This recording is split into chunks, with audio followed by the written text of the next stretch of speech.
नमस्कार मित्रांनो, मी आपलाच मित्र रामदास पवार। आज सकाळ सकाळ आपण शेतात आलेलो आहे आणि हे पहा, हे आपण उन्हाळ्यामध्ये फुल करण्यासाठी गलांड्याचं रोप तयार केलेलं आहे।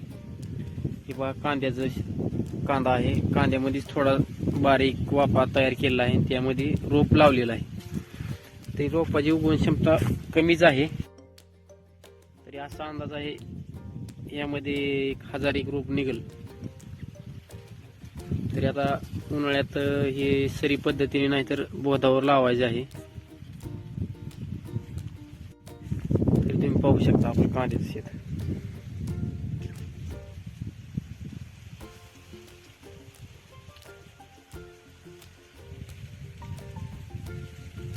हे बघा, गलांडा रोप।